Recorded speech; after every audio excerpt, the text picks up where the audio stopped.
Mēs stāstām par to, kas svarīgs šodien un katru dienu. Santa.lv. Klausies raidījumu Sieviete pārmaiņu laikmetā, izaicinājumi un iespējas. Labdien! Mani sauc Lauma Lūsa Kreidsberga, esmu žurnāliste un pārstāvu žurnālu Ieva.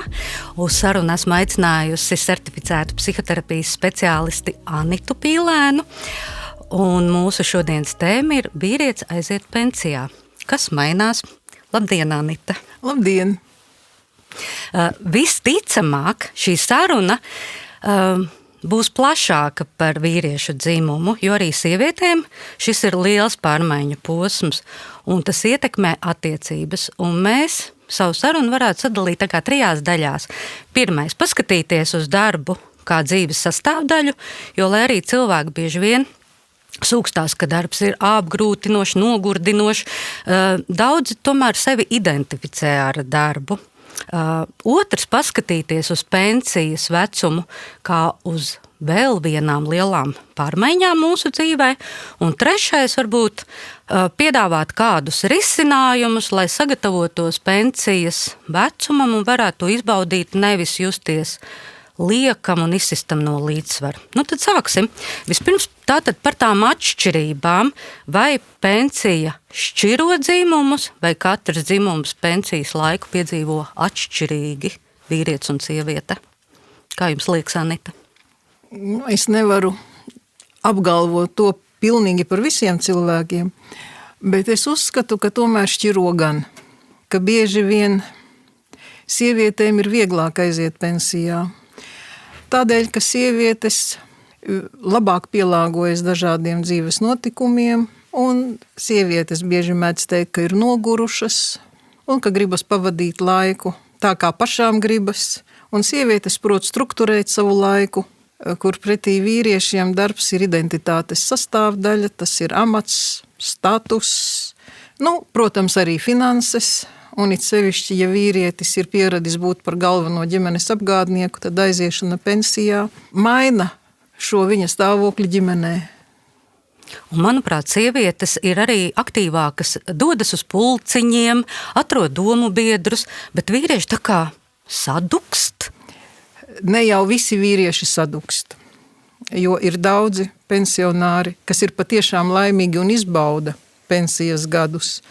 Atrod deju kolektīvu, vai sāk dziedāt korī, vai sāk iet uz jāšanas nodarbībām, vai sāk gleznot. Vārdu sakot, atrod iespēju strukturēt savu laiku.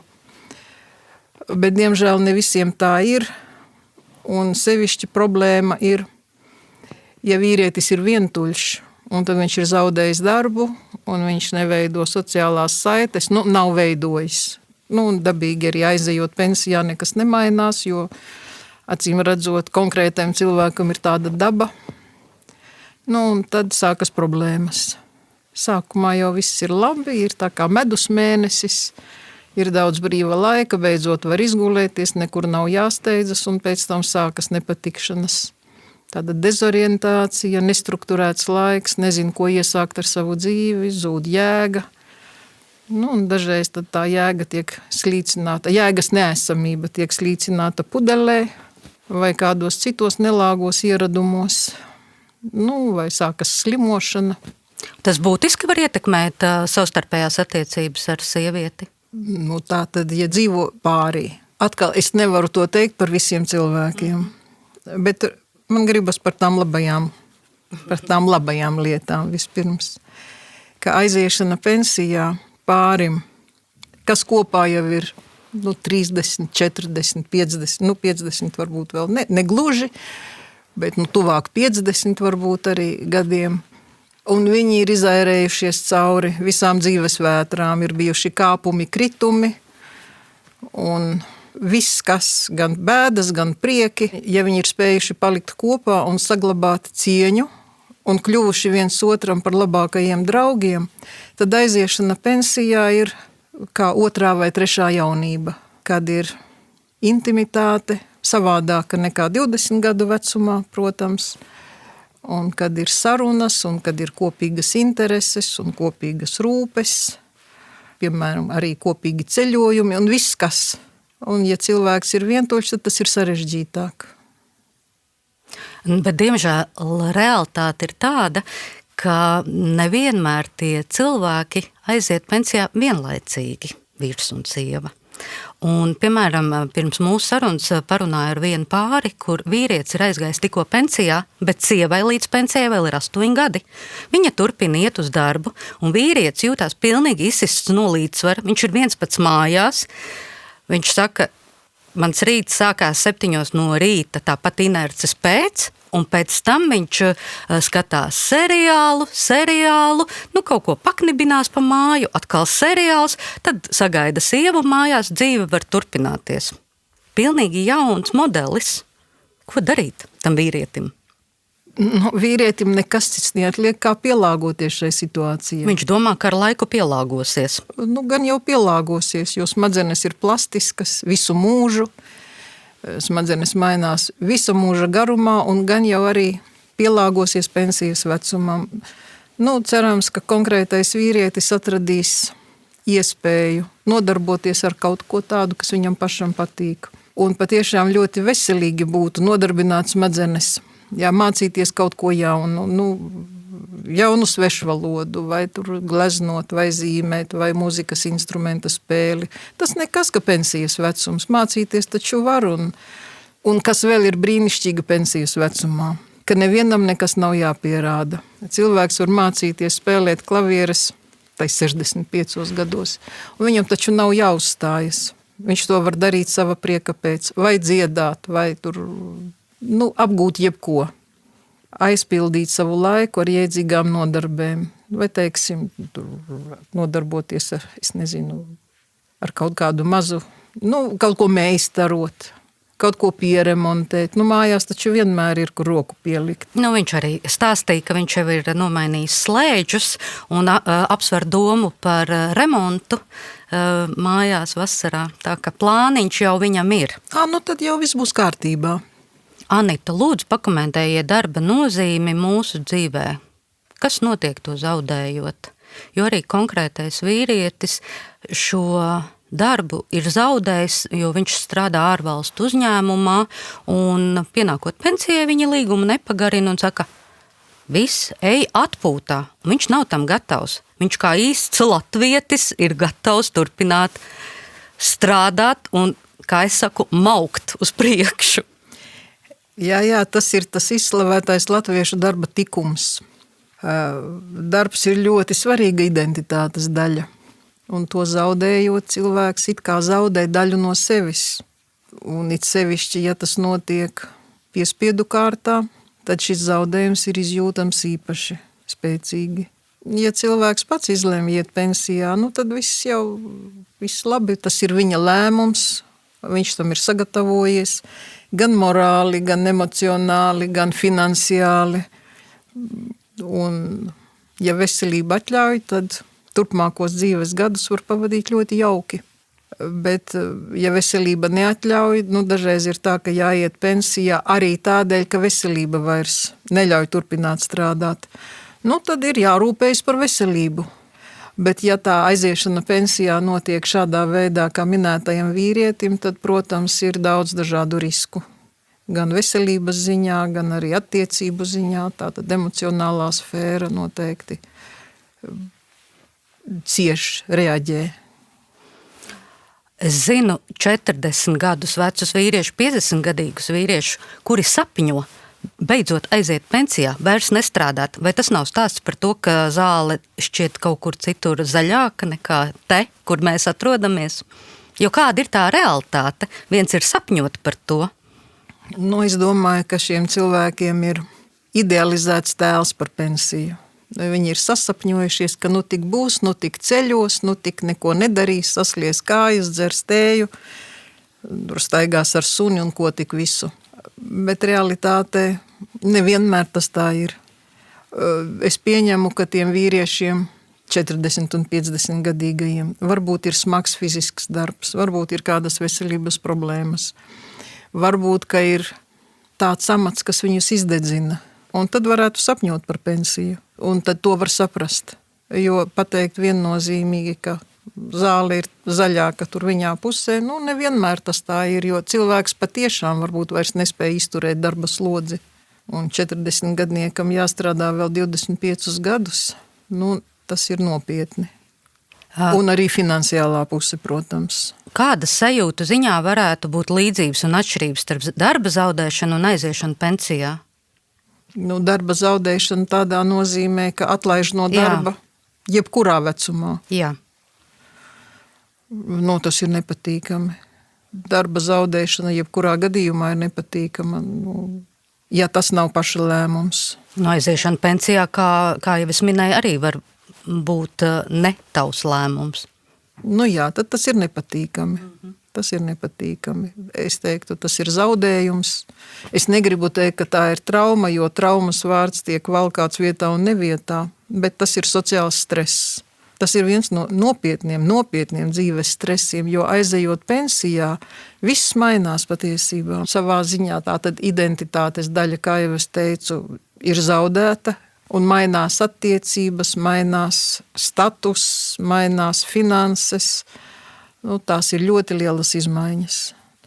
Bet nevajag skatīties tik pesimistiski, tāpēc, ka aizejot pensijā, nu, ja cilvēks tam ir sagatavojies, nu, tas nebūtu labi. Vakar, piemēram, uzzināja, ka jāiet, nu, ka tiek aizdzīts, teiksim, pensijā, un šodien tad tā pensija iestājas.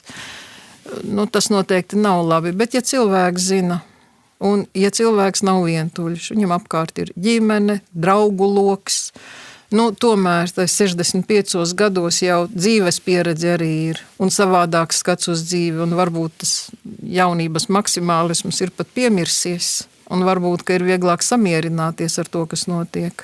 Nu, un tad ir iespēja atrast citus priekus, iespēju pievērsties hobijiem un iespēju pavadīt laiku ar mazbērniem, ja tādi ir, nu, būt par pilna laika vectētiņu, nu, vadāt mazbērnus uz pulciņiem un visur, kur. Nu, es varētu teikt, ka mazbērnu vadāšana ir pilna laika darbs. It sevišķi, ja to mazbērnu ir vairāk nekā viens. Tā, ka var atrast, kā aizpildīt dzīvi. Un es tiešām negribētu skatīties uz aiziešanu pensijā kā uz katastrofu, kā uz traģēdiju. Jā, ir zaudējums, bet ir arī ieguvumi, par kuriem cilvēks vēl nekā nezina. Konkrētais vīrietis apsver domu, tomēr meklē darbu 2-3 reizes nedēļā. Finansiāli viņš varētu to nedarīt, viņam esot laba pensija, bet tā vēlme darīt, būt nozīmīgam, nejusties liekam, būt cilvēkos, viņam ir ļoti, ļoti svarīga. Kāpēc, jūsuprāt, ir brīnišķīga doma turpināt strādāt arī pensijas vecumā? Jā, tā ir brīnišķīga doma. Arī es turpinu strādāt, un daudzi mani draugi un paziņas arī turpina strādāt. Tātad būt cilvēkos, būt noderīgam, dot kādam kaut ko, būt vajadzīgam. Tas ir ļoti svarīgi. Un tas arī veicina tādu smadzeņu jaunības, savā ziņā jaunības uzturēšanu, elastības uzturēšanu, jo vecums jau nav par krunkām. Vecums ir tad, kad zūd interese par dzīvi, kad zūd acu mirdzums. Nu, lūk, un tad esot cilvēkos, interese par dzīvi šā vai tā saglabājas. Un tā ir brīnišķīga doma konkrētajam vīrietim. Un es pazīstu daudzus, kas iesaistās kaut kādā mazā ģimenes biznesā vai kaut ko, es nezinu, tur bērniem tur kaut ko palīdz vai tur grāmatvedību kārto vai kaut ko vēl. Tā kā to var darīt arī bez atlīdzības, brīvprātīgā kārtā. Protams, arī piestrādāt pensijas vecumā un drusciņ piepelnīt arī nenāk par sliktu. Cilvēkam ir svarīgi būt nozīmīgam. Jā. Noderīgam, vajadzīgam, kaut ko dot. Ne tikai eksistēt un skatīties seriālus no rīta līdz vakaram, jo, piemēram, viņa sieva, tad, kad es jautāju, kā viņai patīk šis pārmaiņu periods, viņa teica, tas ir ļoti bīstami apsēsties dīvānā un pavadīt tur veselu dienu, jo tā var arī iesēdēties, un viņa to saskata kā risku viņas attiecībām ar vīru. Es negribu dramatizēt. Cilvēks ir pirms nedēļas aizgājis pensijā. Viņam beidzot ir laiks apsēsties pie tā televizora. Jo kamēr strādā, vienkārši tam nav laika, ne spēka un ne intereses. Un tad, beidzot var vismaz sākumā noskatīties tās filmas, kuras nav redzējis. Bet, zināms risks ir iesēdēties. Un sevišķi, ja vēl alus pudele blakus vai vēl kaut kāda cita pudele, stiprāka dzēriena, tad tiešām var būt riski. Bet es domāju, ka šie riski vairāk ir vientuļiem cilvēkiem.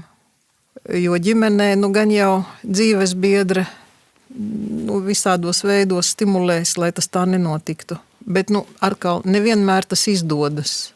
Un nevar jau stāvēt otram blakus un visu laiku teikt, celies dari. Bet būtu labi pajautāt, kā tev ir labi, kā tev būtu labi, kā tu gribētu, kas tev būtu labi. Un tad varbūt tas pensionārs, jaunisceptais pensionārs aizdomātos, kā tad viņam īsti būtu labi. Un redziet, tas konkrētais vīrietis jau ir par to aizdomājies un meklē darbu. Kā palīdzēt tam vientuļajam cilvēkam, kuram nav līdzās dzīves biedra? Kā jums liekas? Ko varētu darīt apkārtējie? Tas ir sarežģīts jautājums.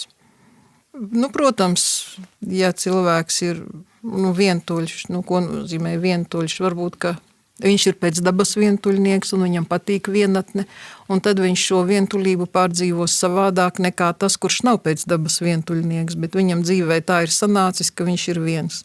Šeit es gan gribētu piebilst, ka šo savu vecuma gala vientuļību cilvēks arī varbūt, ka norganizē sev pats, arī ne jau 3 dienas pirms pensijas, bet varbūt 10 un 20 gadus iepriekš, veicot varbūt neapdomīgas izvēles, gan apzinātas, gan neapzinātas, vai ļaujot, ka dzīve vai viņa paša kaut kādi impulsi viņu nes kaut kādā nesaprotamā virzienā, bieži vien destruktīvā, un tad arī nav brīnums, ka galu galā pienākot 60, 70 gadiem viņš ir viens pats.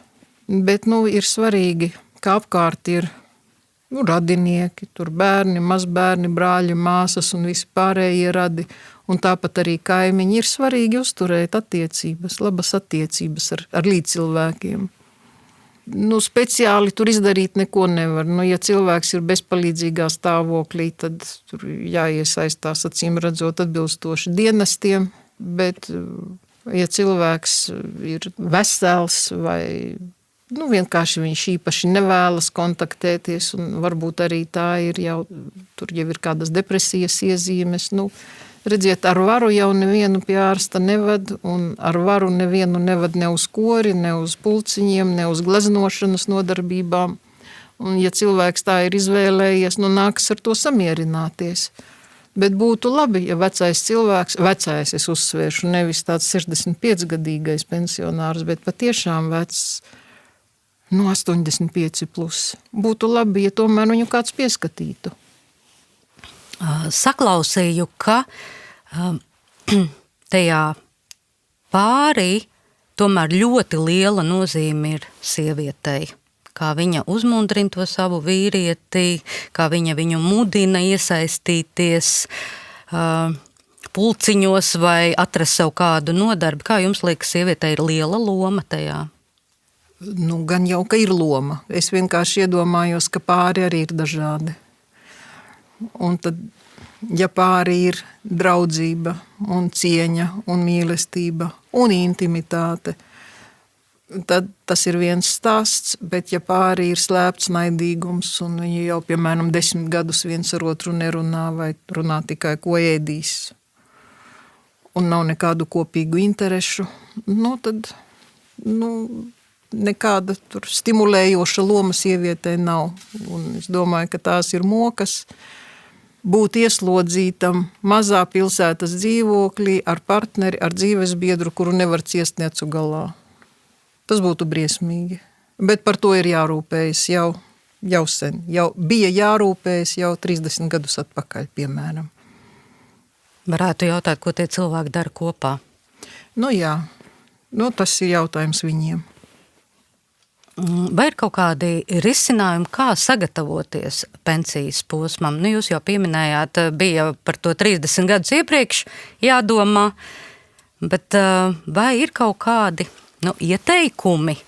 Tā tad veidojam attiecības, Kas vēl? Jā, un attiecības ne tikai ar dzīves biedru, bet ar bērniem, ar mazbērniem, ar visiem pārējiem līdzcilvēkiem. Un es gribētu teikt, ka labas attiecības ar bērniem ir miera un prieka avots. Protams, ka nebūtu gudri jaukties pieaugušo bērnu dzīvē un viņus pamācīt, kā pareizi ir jādzīvo. Bet būt viņiem līdzās un atsaukties, ja viņiem ir kāda vajadzība, tas ir, tā būtu labi. Jā, tas ir pilnīgi iespējams. Un tāpat arī mazbērni ir prieka avots. Un tiešām tāda klišeja, ka vecvecāki sēž šūpuļtīklā vai šūpuļkrēslā dārzā un skatās, kā mazbērni skraida. Tāda idilliska aina, protams. Bet tas ir patiešām ļoti patīkami. Un arī vecvecāku rūpes, tā nav vecāku atbildība. Vecvecāku pienākums ir lutināt un vadāt uz pulciņiem un vadāt uz teātriem un visādi izklaidēt un pavadīt laiku bez spriedzes. Un tas ir liels prieks. Lūk.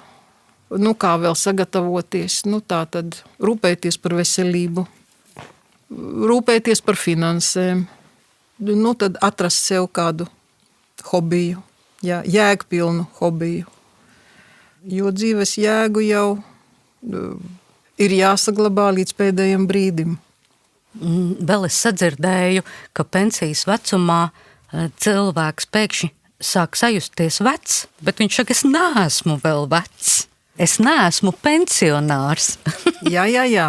Protams, tāpēc, ka tā gan ir drusciņa cita tēma, tā ir par ķermeņa tēlu un ķermeņa karti smadzenēs, un tātad ķermeņa tēls ir nevis tas atspulgs, ko mēs redzam spogulī, bet tas ir tas, kas mums veidojas smadzenēs par sevi pašu, kas ierakstās smadzeņu savienojumos. Un tā ķermeņa schēma arī ir ierakstīta smadzenēs, bet tas ir par to, kā mēs sajūtam savu ķermeni, kā mēs tur kustamies, kā mēs jūtam ķermeni telpā, bet ķermeņa tēls tas ir mazliet savādāks jēdziens, varbūt tā var teikt. Tātad, kā mēs sevi piedzīvojam, kā mēs sevi sajūtam, un to ietekmē arī, protams, sociālais spiediens, to ietekmē arī atspulgs spogulī, un to ietekmē arī tas, kā mēs patiešām sajūtam, tā propriocepcija, kā mēs sajūtam.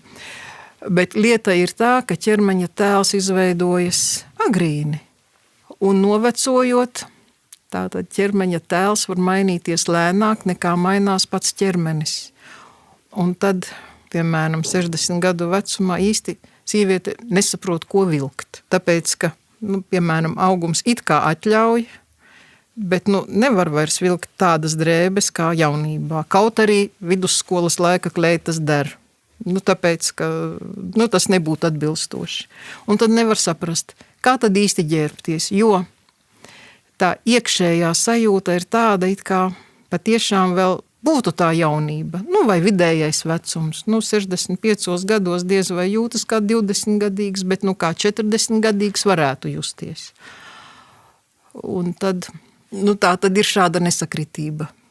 No vienas puses tas, protams, ir jauki, jo ir tas acu mirdzums, bet no otras puses tomēr drusciņi ir jādomā līdzi, jo pensijas vecumā varbūt, ka vajadzētu atturēties no kaut kādām ekstrēmām darbībām, kas bija pieļaujamas 30 gados vai 40 gados. Piemēram, tur ekstrēmi sporta veidi, jo lūzumi visticamāk, ka nedzīst tik labi kā jaunībā un tā tālāk. Un tās nakts ballītes arī rada smagākas sekas nekā jaunībā.